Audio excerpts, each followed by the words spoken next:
Salut à tous et à toutes, c'est Adrien. Donc aujourd'hui, on va apprendre à faire un serveur maison.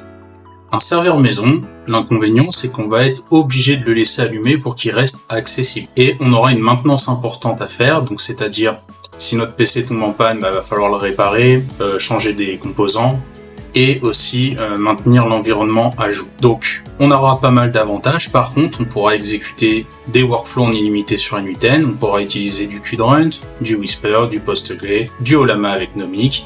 Et pour ma part, comme j'ai une RTX avec 12 Go de VRAM, je vais pouvoir même installer un LLM en local. Donc tout ça en full gratuit et vraiment hébergé, du coup, sur ma bécane. Donc, on est vraiment dans cette partie-là, donc la partie de gauche, serveur maison. Donc c'est parti. Donc pour ça, on va avoir besoin de deux choses. On va devoir télécharger Debian 12 et VirtualBox. Donc tout simplement, il faudra aller sur internet, taper VirtualBox, vous le téléchargez, et Debian 12, même chose, vous le téléchargez. Une fois que vous avez le fichier ISO et l'installateur de VirtualBox, on va installer VirtualBox.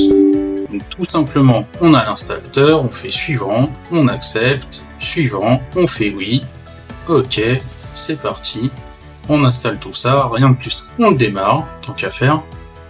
Voilà, donc il m'a créé ma petite icône. Donc VirtualBox, comment ça se présente? Donc c'est un créateur de machines virtuelles. Donc tout simplement, on va faire nouvelle machine virtuelle. Ici, on va donner un nom à notre machine. Donc, moi, je vais l'appeler N8N. Je vais choisir où ça va s'installer. Donc là, pour le coup, je vais faire autre. Ce que je vais faire, c'est que je dis data, un nouveau dossier, et VirtualBox. Comme ça, je sais où vont mes machines. Une fois que j'ai choisi l'emplacement, donc là, on va choisir le ISO. Donc le ISO, c'est la fameuse image qu'on a téléchargée de Debian. Donc là, on va faire autre. Je vais aller sur le bureau et je vais aller chercher des. Une fois que c'est fait, on va faire skip parce que j'ai pas envie d'avoir l'auto-installateur de VirtualBox. Vous comprendrez pourquoi plus tard. Et là, je vais pouvoir lui attribuer de la mémoire vive et des processeurs. Donc ce que je vais faire, c'est que je vais mettre dans les courbes verts. Vraiment, voilà, pour pas trop saturer mon ordinateur. Donc en gros, je vais lui donner 24 Go de RAM et 8 CPU sur les 16, ce qui est largement suffisant. On va faire suivant. Ici, il me demande la création de l'espace disque. Alors, vous inquiétez pas, si je mets 1 Tera, il va pas prendre vos 1 Tera d'un coup. Il va vraiment faire de la segmentation. Donc, c'est-à-dire que c'est l'espace qui pourra aller au maximum, mais à chaque fois vous allez rajouter des données, là, le disque dur, il va s'agrandir. Il va pas vous prendre les gigas en question. Je vais lui mettre 500. Hop, suivant, termine. Une fois que ça, c'est fait, on va faire un clic droit, configuration. Et là, ce qui va nous intéresser, c'est d'aller dans la partie réseau. Et ici, donc vous voyez, vous avez mode d'accès réseau. Vous allez cliquer ici, vous allez faire accès par pont et vous allez choisir votre carte réseau. Vous faites OK et ensuite on va démarrer la machine. Sauf que là, vous allez voir, moi je ne vais pas pouvoir la démarrer, je vais avoir une erreur. Parce que volontairement, j'ai remodifié mon BIOS car la virtualisation elle n'est pas activée. Mais ça, on va y revenir plus tard. OK, donc là, on va lancer la machine. Comme vous allez voir, ça ne va pas marcher. Voilà, il y a un truc où il me dit que l'hypervision, en gros, il y a un truc qui est... Voilà, c'est vraiment désactivé dans le BIOS et du coup, elle est avortée. Donc ce qu'on va faire, c'est qu'on va se retrouver sur mon téléphone portable et je vais vous faire une vidéo sur comment activer la virtualisation dans le BIOS. Alors, petite vidéo sur comment activer la virtualisation dans le BIOS. Donc, au démarrage de votre ordinateur, quand vous allez avoir l'écran de votre carte mère, moi, donc c'est une Aorus, je vais appuyer sur la touche Sup. Donc, j'accède à l'interface de mon BIOS. Voilà. Il se peut que, alors, les BIOS Aorus, Asus, ils ressemblent vachement, si je dis pas de bêtises. MSI aussi, c'est à peu près la même interface. Il se peut que vous soyez dans une interface simplifiée, comme ceci. Si c'est le cas, tout simplement, vous allez appuyer sur la touche F2 de votre clavier pour passer en mode, du coup, avancé. Et ce qui va nous intéresser, c'est d'aller dans Advanced CPU Setting, ici. Et là, comme vous pouvez le voir, j'ai SVM Mode, et ce que je fais, c'est que je vais l'activer. Donc vous voyez, c'est marqué Enable, Disable, CPU Virtualisation. Donc là, on va l'activer. Je vais aller à droite, et je vais faire enregistrer et quitter la configuration. Je fais oui, mon PC va redémarrer tout simplement. Et voilà, vous avez activé la virtualisation dans le BIOS. Donc, on se retrouve sur notre ordinateur, on a relancé VirtualBox et cette fois, on va cliquer sur démarrer et vous allez voir que ça va lancer tranquillement notre machine virtuelle maintenant. Voilà. Donc, Ce qui va nous intéresser, on va aller dans Graphical Install et on va procéder à l'installation de Debian. Français, hop, vous voyez, hein, ça charge tranquillement. Donc, vous choisissez un nom pour votre machine. Vous l'appelez Lift My Work, laissez LAN. Là, il va vous demander le mot de passe du super utilisateur root. Choisissez un mot de passe root, vous ressaisissez le même mot de passe. Là, il va vous demander un utilisateur, Adrien. Hop. Là, pareil, un mot de passe pour cet utilisateur-là. On fait continuer. Il va détecter les disques. Donc là, on est censé retrouver le fameux disque de 500 Go. Super. Là, vous faites oui. L'installation continue tranquillement. Là, on fait non. Vous faites France. Là, vous allez choisir un serveur. Moi, j'aime bien prendre pour ma part le miroir OVH. Une question de choix. Je vais télécharger les paquets nécessaires. Et là, il faut pas faire de bêtises. Nous, on va vraiment installer un serveur, c'est-à-dire que de la ligne de commande. J'ai pas besoin d'interface, d'environnement de bureau, tout ce qui est graphique. Donc, je décoche ces deux cases-là et je fais continue. Vraiment, le strict minimum. Là, vous faites oui, vous l'installez sur le disque dur et on a presque terminé l'installation de base de Debian. C'est terminé, la machine va redémarrer sous Debian et voilà, on est prêt à faire les premières lignes de code et la connexion. Alors, une fois que notre machine est lancée, ce qu'on va faire, c'est qu'on va se connecter en route. Donc, vous allez écrire route et le mot de passe que vous avez choisi lors de l'installation. Donc, quand on est connecté, on voit bien qu'on a un petit dièse. Donc là, c'est bon, je suis bien en route. Et ce que je vais faire, c'est que je vais faire un apt-get install SSH pour installer le service SSH. Je fais O, hop. Et là, on est OK. On a installé le service SSH. Ok, donc là, ce qui m'intéresse, c'est d'avoir l'adresse IP locale de mon serveur. Donc, ce que je vais faire, c'est que je vais faire un IP espace A. Et là, on peut voir que j'ai une adresse IP en 192.168.1.63. Donc, ce que je vais faire, c'est que je vais lancer mon logiciel Qt que j'aurais installé avant. Et ici, je vais saisir mon adresse IP 192.168.1.63. Je vais faire Open.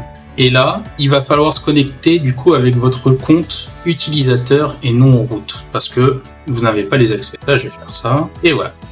Et ce que je vais faire maintenant, c'est que tout simplement, je vais faire en sorte de me connecter en route. Donc vous faites un SU root et vous retapez votre mot de passe et là vous êtes connecté en route. Ensuite, on va installer le sudo EUR en gros pour notre compte utilisateur. C'est-à-dire que là, malheureusement, sur Debian, pour des raisons de sécurité, ils ont désactivé le sudo sur notre session utilisateur. Donc, ce qui nous intéresse, on va faire déjà un apt update. On mettra à jour la machine. Donc vous inquiétez pas, toutes les lignes de code seront disponibles dans un fichier qui sera bien partagé. Vous pourrez copier-coller même les lignes de commande. Là, on va faire un apt install sudo, parce que le sudo n'est pas installé par défaut.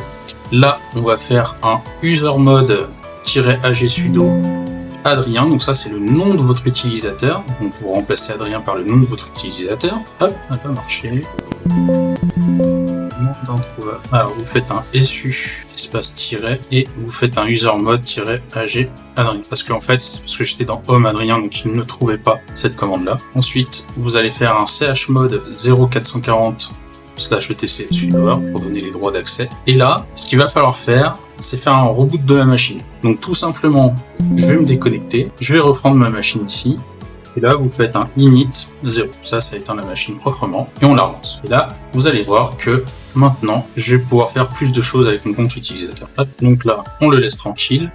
Je reprends mon Qt 192.168.1.63. Là, je me connecte avec identifiant Adrien. Hop, et là, normalement, si je fais un sudo apt update, il va me redemander mon mot de passe, ce clic, et vous voyez que je peux faire la commande, chose que je ne pouvais pas faire avant. Donc je vais faire un upgrade pour mettre vraiment à jour tout ça, voilà. Et là, comme vous pouvez le voir, on a activé du coup le mode sudo pour notre compte utilisateur. Maintenant, ce qu'on va faire, c'est qu'on va renforcer la sécurité de notre serveur SSH. Alors, on est parti pour sécuriser notre serveur SSH. Donc, tout simplement, on va faire un sudo nano/etc/ssh/sshd-config pour accéder au fichier de configuration. Et là, ce qui va nous intéresser, donc ici, on a le port qu'on va changer en 22-23. Ici, on va autoriser les certificats. Ici, même punition. Et là, on va effacer toute cette ligne et vous allez voir la leaf my work tiré du bas keys. Ce que je vais faire, c'est que ici, je vais marquer /home/ et là, vous allez marquer le nom de votre session. Donc, vous choisissez le nom de votre clé ici, vous laissez tirer du bas keys et vous mettez /home/ le nom de votre session ici. Ensuite, on va descendre un peu plus bas. La password d'authentification. No. Là, on va mettre yes. Voilà, parce qu'il y a que ça à modifier. Donc là, vous allez faire un CTRL-X au entrée pour enregistrer le fichier SSH. Et là, ce qu'on va faire maintenant, c'est qu'on va faire un sudo nano. Et là, donc le nom de la clé. Donc moi, c'était leaf my work tiré du bas. Et là, vous mettez keys avec un S.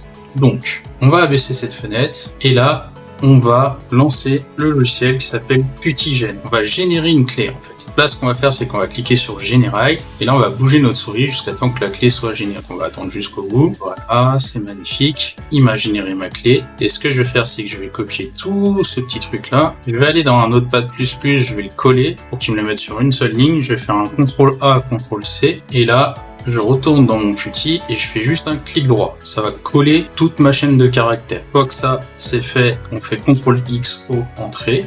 Là, on a enregistré notre fichier. Et ce que je vais faire, c'est que je vais faire un service SSH restart. Hop, alors il fait, il faut que je fasse un sudo avant. Voilà, donc sudo service SSH restart. Et là, notre service s'est redémarré. Par contre, je ne vais pas fermer cette fenêtre-là. Très important, parce que si je me suis foiré, je ne pourrai plus me reconnecter. Donc ça, c'est fait. Ensuite, ici, on va cliquer sur Save Private Keys. On fait OK. Là, on va l'appeler leaf my work. Je vais mettre ça sur le bureau. Hop. Donc, j'ai ma clé qui est ici. Et maintenant, ce que je vais faire, c'est que je vais reprendre mon Qt. Je vais faire OK. 192.168.1.63.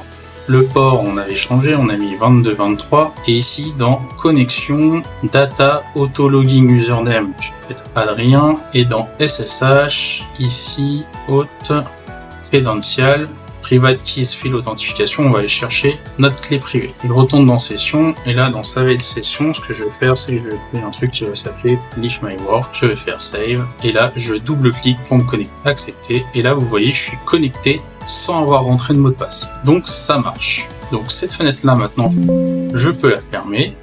Et ce que je vais faire pour voir si j'ai bien renforcé ma sécurité, je vais faire comme si je voulais me connecter donc 192.168.1.63 sur le port 22-23. Et là, donc je voulais me connecter sur la session Adrien et en gros il va me dire dégage, t'as pas de certificat. Vous voyez? Donc voilà comment on sécurise notre serveur SSH et on va pouvoir passer maintenant à la suite.